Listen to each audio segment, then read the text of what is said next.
Sveiki. Šįvakar noriu su jumis pasidalinti keletą minčių, kurios greičiausiai užkabins kai kurios žmonės taip labai Bet nežiūrint tai, kad tai galbūt ir bus nelabai maloni informacija, bet esu tikras, kad tai labai naudinga ir labai svarbi informacija, apie kurią reikia pagalvoti kiekvienam žmogui, ypač tam, kuris gyvena nerime, kuris gyvena pastoviam strese ir kuris niekaip negali atrasti ramybės jausmą. Žinote, būna toks momentas kartais, kad atrodo, kad visas pasaulis yra prieš tave nusiteikęs. Kai visas pasaulis nori kažką tai su tavim padaryti ir visi aplinkui blogi ir nori su visais kauti, su visais kovoti. Kai tiesa yra tame, kad kovoti mes turime su savo požiūriais ir su savo, kaip čia vardinti, su savo pasirinkimais įvardinti tam tikrus dalykus. Paskutiniu metu labai yra populiaru kalbėti apie narcisizmą ir toksišką vyriškumą. Ir aš nemažai informacijos prakračiau, ieškodamas įrodymų, kad aš esu tas toksiškasis, nes man sakydavo kai kurie žmonės, kad aš esu narcizas, kad aš esu toksiškas, kad aš esu šioks, toks ir anoks. Aš galvoju, gal aš toks ir esu, gal man reikia pasitikrinti, gal aš esu toks. Ir tada prasidėjo nuo visokiausių ten skaitinių, straipsnių, podcastų ir visokiausių ieškojimų, galbūt aš esu tas blogasis, blogietis, o aš tikrai tokiu nenoriu būti. Pas mane niekados nebuvo svajonės būti kažkieno tai skausmo priežastimi. Ir kažką tai žeminti, su kažkuom tai susidoroti, iš kažko tai tyčiotis ar kažkas tai panašaus. Ir pradėjau aiškintis tais dalykais. Ir čia vieną tokį podcastą perklausiau, kur ten buvo kalbama apie narcisistiškus asmenis. Ir sako, tai yra nuostabus dalykas, tiesiog nesiženykit su jais. Nuostabus dalykas yra tame, kad tai yra labai kūrybingi žmonės, yra labai inovatyvūs, jie eina, jie siekia, visas pasaulis sako, jiems tau nepavyks, jie sako, man dzin, aš vis tiek darysiu, aš žinau kaip geriau, aš žinau kas man geriau. Ir tai yra tie žmonės, kam yra prikabinamas narcizo tas visas diagnozė arba įvaizdis, nes jis galvoja, kad jis yra pats svarbiausias ir pats reikšmingiausias. Bet jeigu mes pasigilintumėm į narcizų vaikystę, mes rastumėm, kad jie buvo neišgirsti, neišklausyti, nemylimi. Ir tas dalykas pas juos užaugino tam tikrą tokią storą odą, žievę tokią, aš turiu pasiekti, nes tik tais, kai aš pasieksiu, aš būsiu kažko tai vertas, tik tais tada, kai aš pasieksiu, kai aš turėsiu, tai aš galų gale rasiu ramybę ir būsiu vertas meilės, būsiu vertas dėmesio, būsiu vertas būti. Ir turbūt nepaslaptis yra, kas domėjosi mažų žmonių sindromais. Tai yra tokie žmonės kaip, pavyzdžiui, Napoleonas, arba tas pats Putinas, ir Stalinas, ir Hitleris. Visi jie buvo mažiukai. Juose buvo tas toksai, aš niekam nereikalingas jausmas. Ir jeigu pasižiūrėsi iš tikrųjų, tai yra žmonės, kurie gyvena didžiuliam liūdesy ir didžiuliam strese. Ir jų nekęsti, tai yra tiesiog dar tik didinti jų tą liūdesį ir tik dar labiau motyvuoti juos eiti ir siekti, nes tai yra vienintelis būdas, kuris jiems atrodo veikiantis. Sekantis dalykas yra toksiškas vyriškumas, taip įvardinamas. O dievai. Tai yra toks vėl, sakykime, mačizmas, jėgos kažkoks, žodžiu, simbolis ir jis pasireiškia viskiais galingais automobiliais, nes šiaip su yra sakoma, kad BMW tai yra ne automobilio markė, o diagnozė. Ir aš esu sėdėjęs galingose BMW automobiliuose, ne pats buvau savininkas, bet mane kartais pavežiojo kokie mano draugai, pažįstami.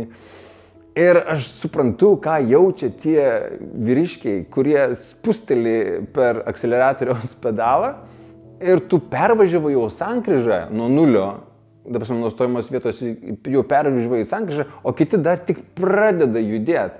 Tas visas automobilis, jisai duoda tokią aš galiu, man patinka. Ir jeigu pažiūrėsite, kas labiausiai iš jaunimo perkasi automobilius, BMW, tai yra tie, kurie bando kažką tai įrodyti. Jie viduje turi jausmo, kad jie yra nepakankami ir turėdami tą automobilį, tą galę, tą auksinę grandinėlę ant kaklo, tą ten prabangų kažkokį rūbą arba dar kažką, tai jie bus kažko tai verti. Bet vėl, jeigu pažiūrėsime tai bus žmonės, kurie turi kažkokią tai traumą, kad jie yra nevertingi.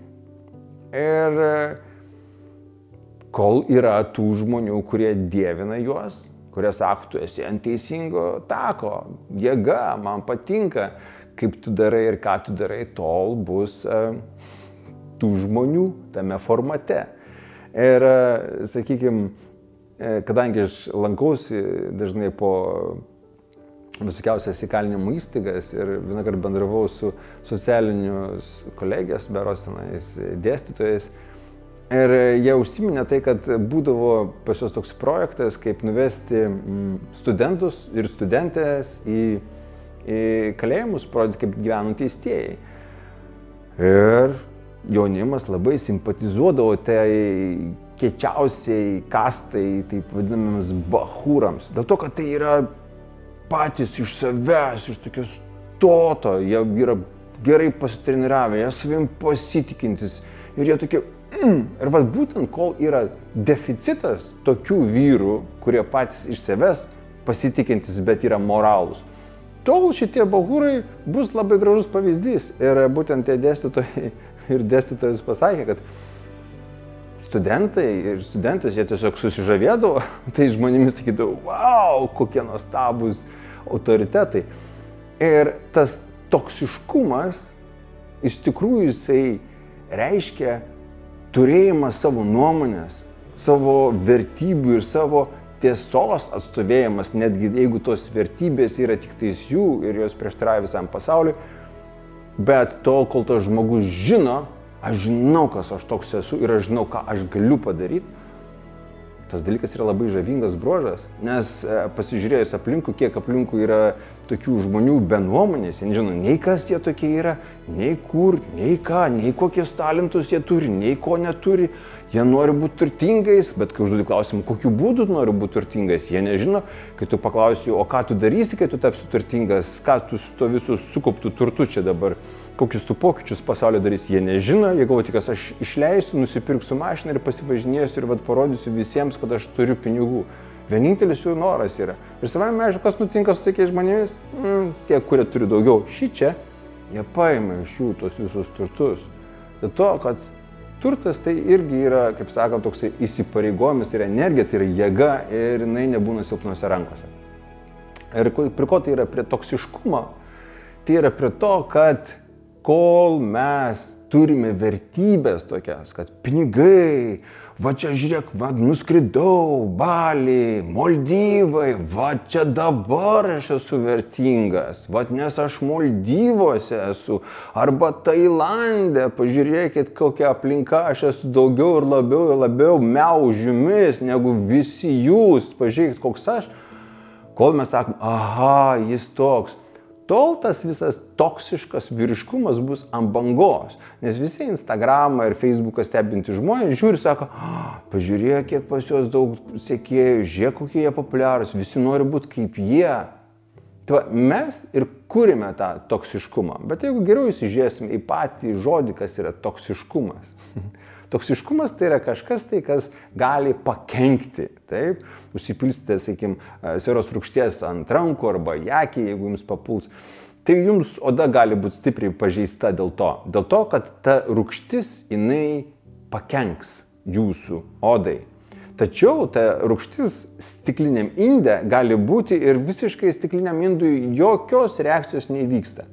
Iš to galima suprasti, kad toksiškumas yra ne tiek medžiagos savybė, kiek kontakto arba reakcijos. Tai yra toksiška reakcija. Reakcija, kurios metu įvyksta toksiškas procesas, sakykime taip. Ir jeigu pažiūrėsime iš viso, kas yra aplinkui mūsų toksiško. Greitis yra toksiškas. Jeigu jūs važiuoja 200 km/h ir į kelią išbėga stirna, bus labai toksiškos, žalingos pasiekmes, dėl to, kad bus didelis smūgis ir greičiausiai jūs prarasite valdymą automobilio.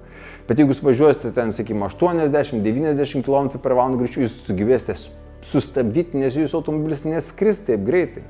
Taip pat toksiškas dalykas gali būti ir didelės pinigų sumas. Yra nemažai įrodymų, kaip žmonės, kurie laimėjo didelės sumas, jų gyvenimas pasidarė daug blogesnis po kelių metų. Po kelių metų jie nebeturėjo nei pinigų, nei draugų, nei dar kažko. Tai ir sako, tai buvo prakeikimas, realiai, nes būčiau neišlošęs tų pinigų, nebūčiau praradęs to, ką aš praradau.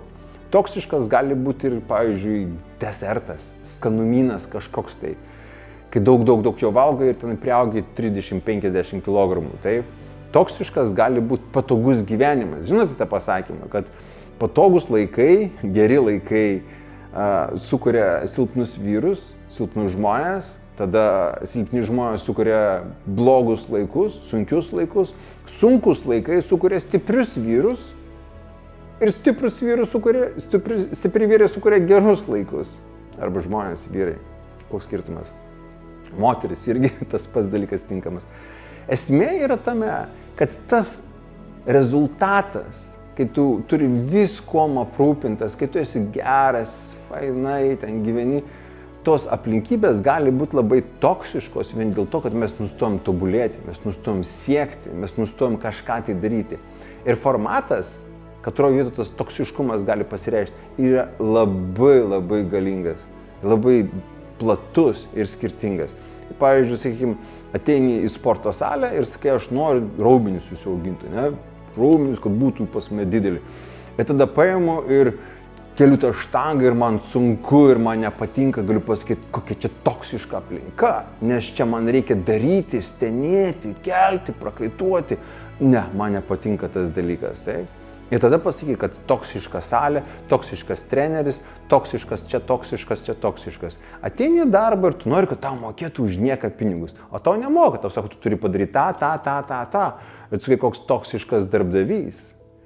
Bet jeigu darbdavys iš tikrųjų, būna ir tokių visiškų niekšų, kurie tiesiog niekšas iš didžios raidės, tada ta toksiška situacija, žinot, kada būna toksiška? Todėl, kol žmogus pasilieka joje būti. Bet kai žmogus save gerbia ir pasako, man to nereikia, aš to nenoriu, aš to neverts, aš žinau, mano išsilavinimas, mano žinios man leidžia susikurti savo paties įmonę ir išvystyti dar aukštesniam lygiui, negu kur dabartinėje sėdžiu. Tada tas toksiškumas tampa nuostabių įrankių, vaistų, priežastim patobulėti, augti. Kaip mano mama sakydavo, mažas kiekis nuodų yra vaistas, didelis kiekis vaistų yra nuodas. Ir iš tikrųjų tas toksiški vyrai, toksiškos moterys, toksiški santykiai, jie vyksta nuo dviejų nesąmoningų žmonių. Kaip kad minėjau, yra tų visų stresinių enčis, kurie vis laik ieško, ką čia dabar man pastresuoti apie kitą, ir tų kitų avoidant, kurie bėgioja, oi, ne, man reikia. Tai vat, kai vienas bėga, kitas vėjasi ir atvirkščiai, vienas bėga, kitas vėjasi, jie pastoviu būdu vargina viens kitą. Čia yra toksiškai santykiai. Ir kai žmonės pradeda domėtis, kas po 100 velnių čia vyksta, kodėl sukasi elgesio kilpos, pradeda galvoti, okei. Vienintelis dalykas santykiuose, pagrindinis, visą laiką, visuose santykiuose, mano, buvau aš. Tai gal dėl to čia manyje kažkas tai yra ne taip. Galbūt čia aš darau pasirinkimus, aš darau tos pačius triukus, aš vis renkuosi to pačio tipo moteris, aš vėl lendu į to pačio tipo darbo vietas ir tada galvoju, kaip sakoma, žmogus ar tenais moteris šoka su velniu ir galvoja, kodėl jis jaučiasi kaip pragare. Dėl to, kad šoki su velniu. Arba ten su velne. Bet esminis reikalas yra mūsų pasirinkimas. Kokio velnio aš šoku su ta ragana? Kai supranti, kad man norisi, kad mane kankintų, man norisi, kad mane paliktų, man norisi, kad mane žemintų. Dėl to visos moterys ir būna raganos. Ir tada pasakai, oi, aš pakeisiu norą, kai mano savivertė susireguliuoja, staiga aplinkui nebelieka raganų. Nes raganos jos nelaksto aplink ir neieško aukos. Jos ieško to, kuriam patinka kentėti, kuris pats sako, ateik, pakankink mane. Kaip ir toks anekdotas, sutinka mazochistas sadistą ir sako, pakankink mane. O sadistas žiūri, sako, nekankinsiu. Vien dėl to, kad jis žino, kad mazochistas nori kančios ir sadistas neduodamas tos kančios kankina tą mazochistą. Tai vad grinai kažkas tai panašaus yra mūsų pasirinkimuose, kuriuos mes darom, mes patys pasirinkam toksiškus elementus, tiksliau ne toksiškus elementus. Visi žmonės yra patys iš savęs nuostabus. Bet kai mes būname santykyje tame, va čia toksika prasideda. Čia kaip rūgštis sieros gali būti inde stikliniam ir visiškai būti paprasta. Žinote, netgi atominės elektrinės esantis tos radioaktyvios medžiagos, jos ten tūno, jos daro gerus dalykus, mes gaunam elektrą, super. Bet vos tik tais bus blogos aplinkybės, nutinka Černobylis. O Černobylio istorija vėl parodo, kad tai nutiko dėl prastų tam tikrų operatorių pasirinkimo. Vėl ambicijos, ten nuostabus filmas, kas nematėte, pažiūrėkit, Černobylis. Ten visiškai matysis žmonių ego, kaip aš noriu. Ir tas būtent ego ir sukuria toksiškumą. Tai vad, kaip miausios moteris, vietoj to, kad stumtumėt, sakytumėt, kokie toksiški vyrai aplinkui, užduokit savo klausimą, kokio velnio jūs esate santykiuose su tais vyrais. Kodėl jūs padarėte tokius pasirinkimus? Kas jumise, jūsų vaikystės traumos, jūsų savivertė, jūs atveda į tokius santykius? Grinai tas pats dalykas yra apie vyrus. Jeigu vyrui nepatinka moteris, sako, ar ragana kažkokia, kodėl tu tą raganą? Kaip nutiko, kad tu toks tobulas ir tavo gyvenime atrado raganą? Ir aš galiu pasakyti, mano gyvenime visos moteris buvo nuostabios, kad ir kokios jos bebuvo, ir mano pasirinkimai buvo su jomis būti. Koks mano lygis buvo, toks ir mano pasirinkimas buvo. Dabar, kai aš turiu kitokį suvokimą apie jas, aš turbūt tokių pasirinkimų jau nebedaryčiau. Bet jos nekaltos, kad aš tada buvau biškelį mažiau protingas negu esu dabar. Tai vad, ką noriu pasakyti tuo? Noriu pasakyti, kad mes turime rūpintis savo pačių intelektu, iš kur kyla mūsų pasirinkimai, kad mes galėtumėm išvengti toksiškų santykių, kad mes galėtumėm surasti normalius, auginančius, gydančius santykius. Nes nėra nieko gražesnio kaip santykis su kitu žmogum. Nes tik tai santykėje mes galime atrasti viens kitą, atrasti patys savo gražiausias savybės. Ir aš manau, kad tai yra iš tikrųjų didžiulis stebuklas. Nes aš galiu pasakyti, kad daug nuostabių dalykų mano gyvenime, daug suvokimų apie mane, man gimė būtent santykyje. Netgi ta pati mano meilė Kizombai arba Zukui, mano buvusi žmona taip mane norėjo į tą šokius įtraukti. Aš tai ne, man to nereikia, užsispyręs kaip asilas, ne už ką gyvenime. O paskui, kai nuėjau į šokį ir supratau, į kokį nuostabų rojų mano mylimoji mane kvietė. Ir kas ten per velnes mano galvoje buvo, kad aš taip išsisukinėjau. Bet kai mes pradėjom tuos dalykus suprasti, kas per velnes mano galvoje buvo, kad aš taip išsisukinėjau. Ir tada įlendi ir supranti, buvo baimė, kad nesiseka, baimė, kad nežinau, ką daryti. Nežinote apie tą visą dalyką, kai aš ten kartais daug pasakojęs, kaip laikau savo žmoną už rankų, jinai man rodo, kaip žingsnius žengti ir sako, Kęstai, sakau, ką? Sako, tu turi mane vesti. Aš sakau, brangioji, aš nežinau, ką man su savo kojom daryti, aš nežinau, kur man kojas dėti, o tu dar užduodi man klausimą, kad aš dar tave turėčiau kažkur tai vesti. Aš nežinau, kur tave vesti, aš iš vis pamirštu, kad tu esi prieš mane, nes mano visas dėmesys būna į kojas. Brangioji, aš esu pasimetęs, aš nežinau, ką man daryti su savo kojom, o tu nori, kad aš tave vesčiau. Ir vat būtent tas dalykas ir nutinka mums pagrinde, kad mes patys būnam pasimetę, mes nežinom, mes pasigaunam kažkokį tai variantą, kas ten Instagram'e arba Facebook'e sako, va čia yra vyriškumas, čia yra moteriškumas, čia yra Maldyvuose, arba Bamsą nusipirksi, tu būsi vyriškas, arba ten savo kiaunę nusiųsi į Maldyvus, tada čia būsi tu vyriškas. Ir visos kiaunės ten turi turėti savo ten Gucci rankinukus ir labutenus ir visą kitką. Va čia tada jos bus moteriškos. Kas yra visiškas bullshit. Pagrindinis dalykas yra viens kitos suvokimas. Nes mes visi šitame pasaulyje, šito realybė esame labai trumpai. Mes pabusim kažkokius 80-90 metų, jeigu mums pasiseks, ir paliksime visą šitą ašarų pakalnę. Tiesiog raskime savyje išminties būti protingais. Ir pabaigai noriu paminėti tokį gražų dalyką. Instagram'e irgi pastebėjau tokią nuostabią iškarpą, kur moteris sako, aš kiekvieną vakarą meldžiuosi. Ir mano malda susideda iš tokių žodžių. Dieve, aš priimu viską, ką tu man siunti. Priimu visus tavo iššūkius. Aš sutinku su viskuo. Tačiau duok man dar ir išminties ir jėgos visą tai įveikti ir ištverti. Tai va, linkiu jums visiems turėti tą maldą savyje, tos išminties ir tos jėgos, eiti per savo gyvenimo iššūkius ir suprasti, kad tie toksiškumai, narcizai, tai yra tik tais reakcija mūsų pasirinkimų. Tai yra situacijos, veiksmai, kuriuose mes dalyvaujam, nes mes esam patys save juos į tuos santykius, į tas situacijas įkišę. Ir, sakykime, kai aš mečiau alkoholį vartot prieš 18 metų, aš buvau peštukas. Bet per 18 metų aš nesu matęs muštynių. Jos tiesiog nevyksta aplinkui mane. Dėl to, kad aš nebūnu tokiose vietose, kur muštynės vyksta. Ten, kur blaivų žmonės, tenais muštynių nevyksta. Ir va būtent tas dalykas.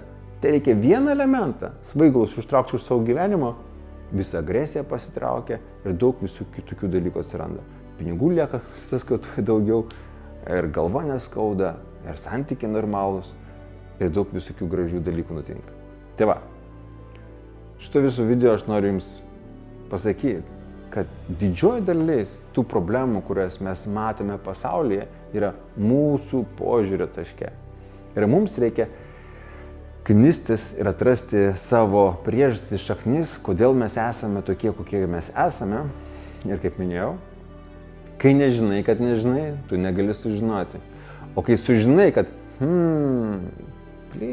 čia yra tame tiesos, tada atsiranda viltis, kad tu darysi kitokius pasirinkimus ir tavo kiti pasirinkimai atves tave į naujus rezultatus, kurie nebus nei toksiški, nei ten narcizų bus juose, nei dar kažkokių dalykų. Bus tik tai šypsena ir šviesa ir jyha.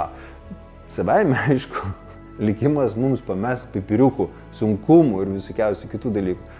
Tačiau mes juos įveikinėsime su šypsena ir džiaugsmu. Nes kartais reikia tas štangas pakilnoti, kad tie raumenys išliktų. Nes jeigu mes jų nenaudosime, jie tiesiog nustos būti stiprus ir mes prarasime jėgą. Tad labai gerai, kad Dievas ir likimas mums siunčia ir iššūkius, ir sunkumus. Ir visą tai yra įmanoma įveikti, tai kai mes žinome, kas mes esame ir kaip mes turime tai daryti. Tai tiek šį kartą. Gerą jums vakarą. Ir kas dar neužsibukinote į oksidocino vakarėlį, esate laukiami, nes ten mes kaip tik ir analizuosime visas šitas temas, šnekėsime, mokysimės, praktikuosim ir bus labai daug gražių emocijų. Tai kas dar neužsibukinot, bukinkitės, dar yra keletą vietų. O kas esate iš kitų miestų, jums toli iki Vilniaus, tai tiesiog pagalvokite, permastykite ir pradėkite ieškoti savo siūlo galo, nuo kurio ir prasideda visa jūsų asmenybės pinelė. Tai tiek, iki.